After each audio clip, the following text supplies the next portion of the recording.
Hello guys, today we are seeing a 4-axle lowbed, and this time we are going to talk about dimension, the overall dimension and some part of dimension. In the front it is the air connector and the electricity connector as usual, and you can see here the kingpin. There is a dimension we need to pay attention. It is from the middle of the kingpin to the front of the bolster of the trailer. It would affect if you would touch the driving cab or not. The second dimension is from there to the landing gear. So if this distance is enough, the landing gear won't touch your drive subframe or the tail light. Otherwise, the tail light cannot go over of the landing gears. So these two dimensions are quite important. As you can see, these are the double-side operation landing gear. This kind of a landing gear is made to use to operate double-side. The distance between the two landing gears is about 1.2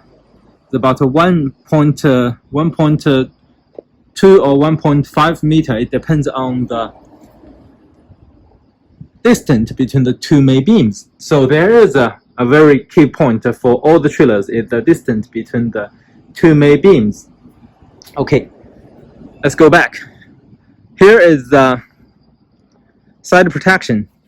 The dimension from the bottom of the side protection to the ground, it cannot over 500 millimeter as required. I think it's probably gonna be okay for all over the world.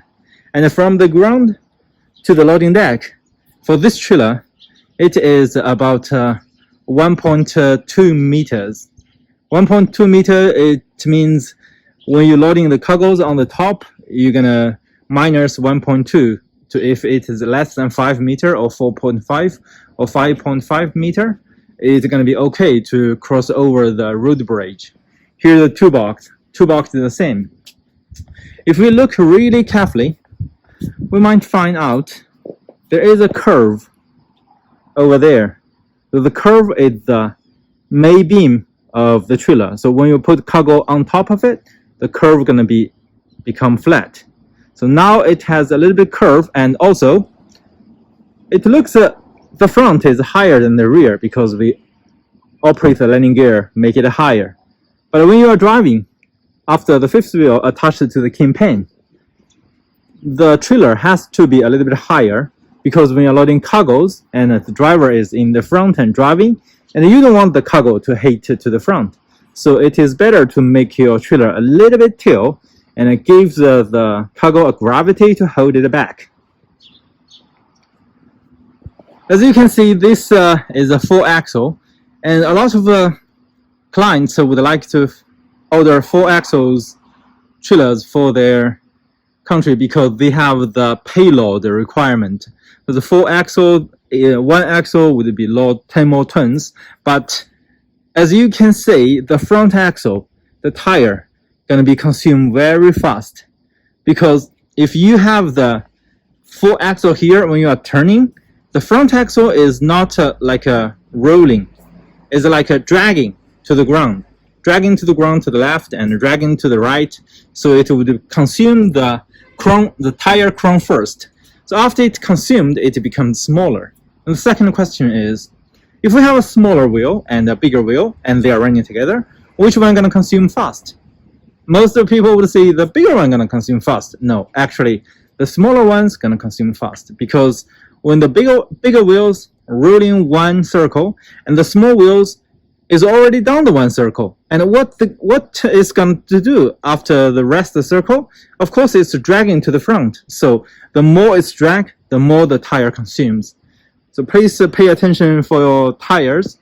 If they have any shape change and different size, you're gonna consider to change one of them. Okay, now we are at the rear of the trailer. You can see the ramp. The ramp distance, it is usually between 750 millimeter to 800 to 900. This one is probably about 750 millimeter. And this one is over than this one is about 1.2 meters. This one we have the ramps. The ramp is about 800 or 700 width. So the width of the ramp is about 700 millimeter, and the length of the ramp is about 2.8 meters. So after it goes down to the ground, and the machinery can drive to the front. Here, the other side of the trailer, you can see the axle is full axle, and the tire, we have a double tire. When we say double tire, we mean here is one of the tire and there is another. So each end of the axle has two tires. One axle would have 4 tires. Okay, so if we see from here, we can easily see 1, 2, 3, 4. And there is a dimension we need to remember. Between here and here, we call it wheel track. The wheel track of this one is about 3 meter or 2.9 meter. The normal trailer does not have such big wheel track, such like this. This trailer is about 2.5 meters wheel track. The wheel track different according to the width of the trailer. So like this one is 2.5 meter width. This trailer is Lowbed. It's usually carrying the big machinery. So the width of the trailer is about 3 meters. 3 meters width. That's why it has a longer wheel track. Okay, now we are coming here to see the safety chain. We have talked about this many times. This is the safety chain to prevent the ramp goes to the back automatically during the driving.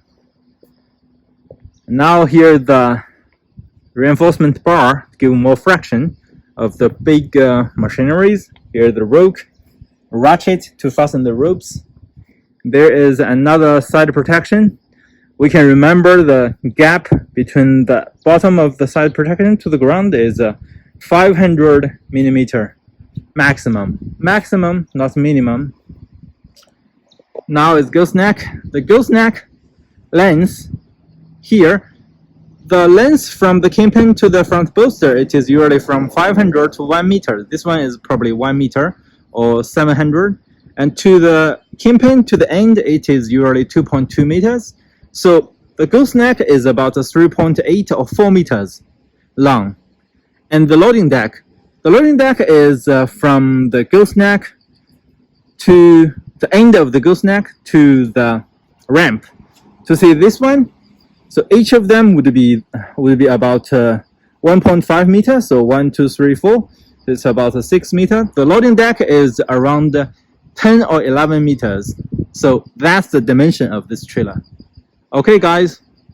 I think that would be enough for today's video. I hope you guys like our video today. If you like our channel, please subscribe or leave comments if you like. Thank you very much. Bye bye.